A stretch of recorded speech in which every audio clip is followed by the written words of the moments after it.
كنت ناوي ياخد بطاري، كنت هقتله زي ما قتل ولدي هقتله. قابلت اللي قتل، تقول له حرام عليك حرام عليك. أنا ذنبي إيه في ده كله؟ عيالي دي ذنبها إيه في ده كله؟ يعني ما قدمناش غير ان هي تقدم واحده ست، لان المتوفيه ست.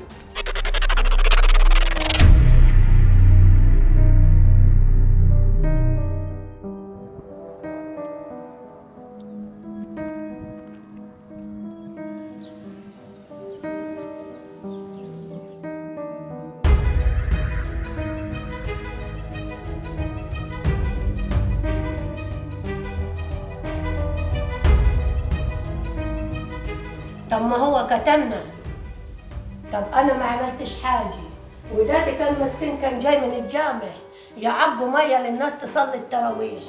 انت ليه طالع تتنقص بطبنجتك؟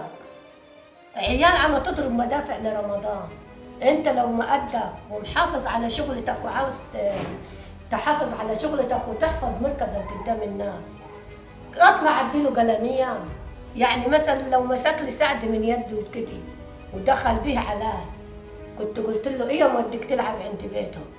الله ربنا عطاه طبنجه من اول ما طلع يضرب بيه، الطلقه جت في راسه بس ما شفتهوش. كنا قاعدين هنا على ما شوشرت البلد والناس قالت ده فلان الفلاني. يا خي هي فيه قالوا ده ولدك الامر كذا كذا. دول دخلوا ولدهم وقفلوا بابهم، وانا خدت ولدي وطلعت بيه على المستشفى، بيت في المستشفى وجيت بيه في العصر على الجبانة على طول. جيت هنا قلت لعيالي كل واحد يمسك شهر وتجيبوا لي مصارين واتفرج قدامي هنا. يلا لا ما ارتاح. ده دم ولازم تاخد حقك قدام نفسك وقدام اهلك واخواتك. البيت فضل 7 سنين، احنا اقل واحد فينا عنده 30 سنة، انا اصغر واحد عندي 30 سنة. كان المفروض اتجوز وانا عندي 17 سنة، ومش تعبانة تكلفة ولا حاجة. لا اللي موقفني ان انا ما ينفعش اتجوز لما اشوف حياتها هتروح فين وهتيجي منين، واشوف حق اخويا راح فين. السيدة أم عنتر من الصعوبة إنك تتعامل معها مباشرة في موضوع الحل، أو إن يبقى في صلح في الموضوع، وخاصة إن في موروث وفي كلام وصل لها إن لو أنت تم التصالح في الخصومة السائرية ده ابنك مش هيبقى مرتاح في قبره. المرأة في الصعيد خط أحمر، التواصل مع المرأة في الصعيد صعب للغاية، بل على العكس المرأة لها وجهين في تزكية الخصومة. وطبعا دي يعني كل ما تتمناه ان ابنها يكون مرتاح في قبره، ان ابنها في الجنة. الازهر الشريف هو المتبني الفكرة، هو اللي هيطمنك على حال ابنك، فاشترط علينا شرط ان اللي هيطمني واقبل كلامه فضيلة الامام الاكبر. فلما عرضنا الامر على فضيلة الامام طبعا رحب جدا، حدد موعد، كان بيته مفتوح لنا في الاقصر.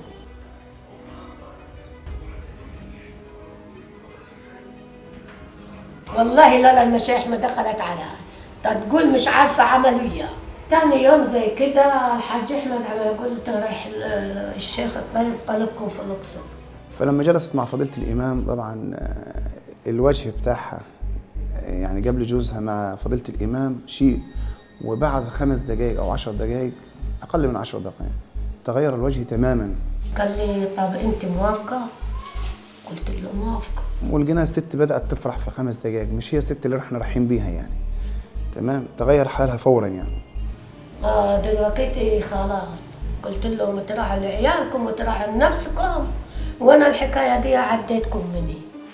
اللي منعني امي بعد اللقاء مع سيد الامام شيخ الازهر، بصراحه جت واحده تاني خالص جمعتنا في نفس المكان وقالت انا شايفه ان الصلح ليكم افضل حل يعني.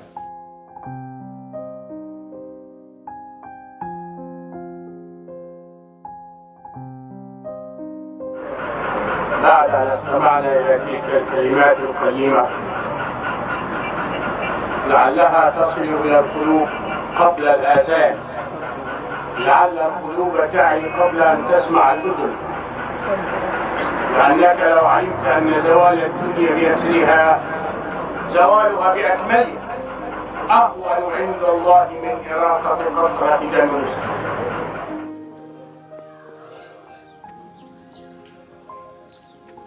خليهم يتراعوا نفسهم لعيالهم، ولما موت افوتها لهم رايقه. وانا ولدي داتي راح عند اللي احسن منه، يمكن يوم ما موت يتلقاني هنا.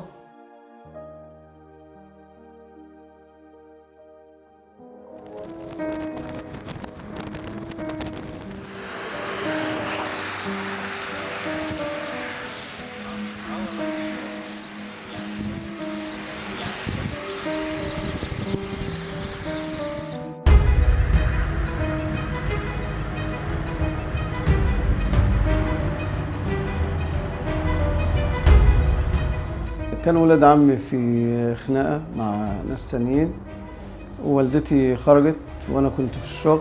قابلت القاتل، تقول له حرام عليك حرام عليك بتاع. هو كان ضرب كذا واحدة قبليها، طلع جت في بطنها. ودوها المستشفى هي واللي اصطبوا معاه. رحت المستشفى وقعدت معاها 8 أيام لحد ما توفاها الله. اسم الشرطة بعت لنا على أساس إن احنا نتفاوض يعني في الموضوع ده وكده. ودخلت الناس اللي هي أهل الخير.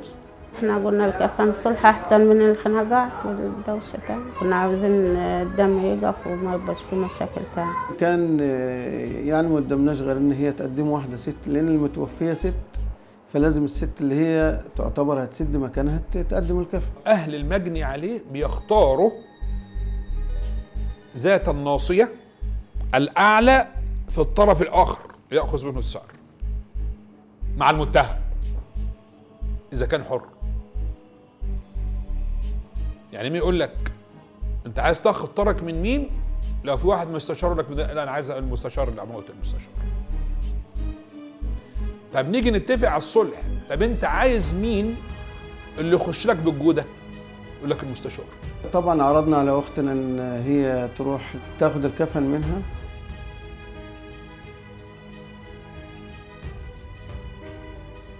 وعملوا اسوان وكان معظم ستات وفي رجاله الناحيه الثانيه برضه. بسم الله الرحمن الرحيم. الحمد لله رب العالمين. الحمد لله رب العالمين.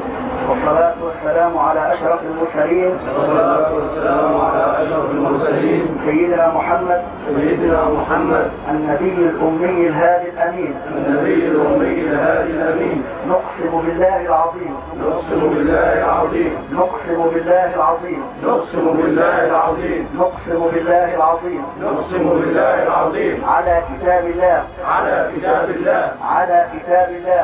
على كتاب الله. على كتاب الله. على كتاب الله. وأمام الحاضرين. وأمام الحاضرين. أننا قد تصالحنا. أننا قد تصالحنا. جبت لنا المرأة الكفن، أخذت الكفن وسط الستات منه. أنا كنت فرحانة عشان ناخد الكفن عشان نكفل المشاكل. الناس كانوا فرحانين أيوة عشان هم وإحنا صلحنا. ما هي نفس الناس كلها تبطل التيران دي. ربنا يرحمها ويوديها الجنة. هذا هو الحكم وهذا هو الوفاق. يصل النية في القسم، تخلص القلوب لله. فلنتعانق جميعا ونعاهد الله على النقاء والصفاء والإخلاص. هذا هو الوفاق وهذا هو الحب الذي يعم بفضل الأمن والأمان والسلم والسلام على ربوع مصر الحبيبة.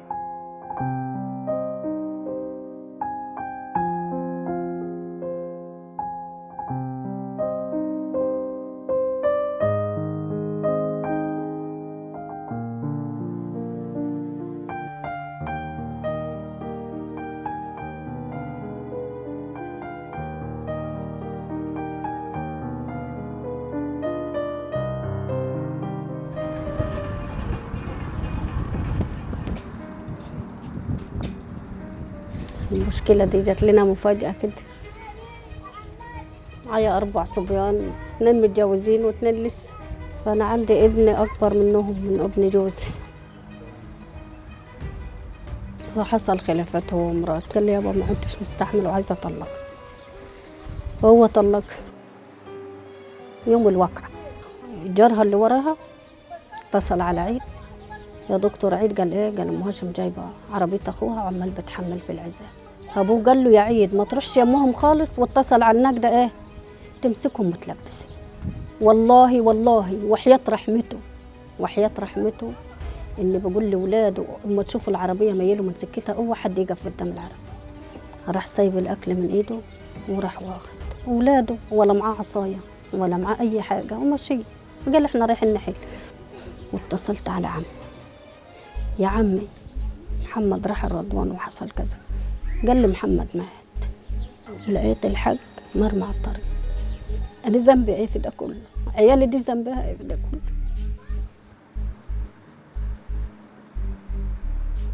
ليه يعملوا عشان خاطر شوية عزال ولا شوية؟ ما قلنا لك خد اللي أنت عايزاه كله. ما عملناش فيك حاجة وحشة. ليه الافتراء ده؟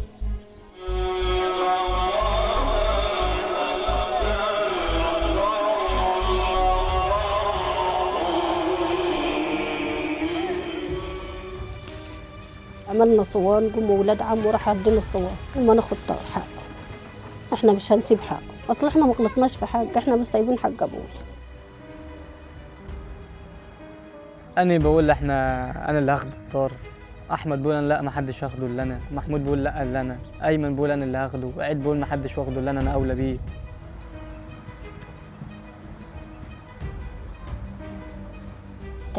تعبت تعب مالوش أول من آخر.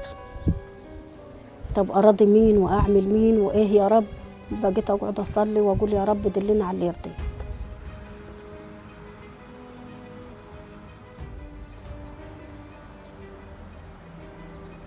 طب هنجيب الطار، هيبقى ورا طار تاني. أنا هاخد ابنهم هم ياخدوا ابني، وأنا هاخد 2 هم ياخدوا 1. هضيع عيالي وهخرب بيت نفسي. اللي راح وقضاء وقدر ونصيبنا كده وقسمتنا، واحنا رضينا بما يرضي الله. طبعا انا مش متوقع ان امي بعد ما كنت شفتها بالمنظر ده تلاقيها بتقول الكلام ده. حاولنا ان احنا نطوعها ونسمع كلامها. انت مش امام تحدي الاهل والاقارب، امام تحدي الجيران، امام تحدي قوى الشر، امام تحدي من تدعي انها صديقه. اكيد بيجوا يعزوها. طب وهتعملي ايه؟ وما ينفعش ولابد والطار والحاجات دي كلها. كانت بتسمع وتطنش تسمع وتطنش، اللي في دماغها هو الخير وانهاء الخصومه الساريه بكلمه واحده. لينا كلنا كنا لازم ننفذ طلبها، يعني انقالت الطار خلاص انتهى الموضوع، لازم الطار. مساعدة ربنا وخالي وقف قعد مع عيالي وقال ده ايه هنجيب لكم ايه، هنجيب لكم الكفن. وعيالي من فضل الله استجابوا ليا. طالما انت مقتنعه بكده احنا ورا رأيي. انا ماشيه بما يرضي الله وتحت طوعه، تحت طوع ربنا.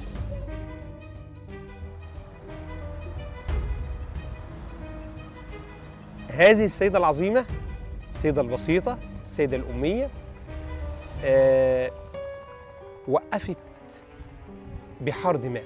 انا حسيت بقيمه اللي هي عملته، ان انا عشت في امان انا وعيالي واخواتي.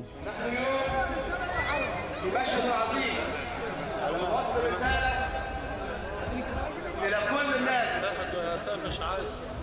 نحن دين التسامح، نحن دين الرحمة،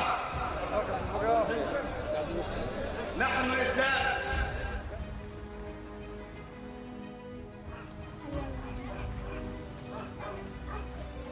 ربنا مديني القوة من عنده هو وماشية بما يرضي الله.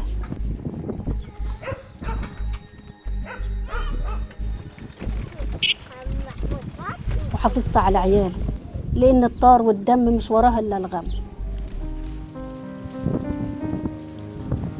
سامحت والحمد لله، سامحت وربنا رضى علينا وعلى عيالنا واحنا مسامحين وحقنا عند الله مش هيضيع.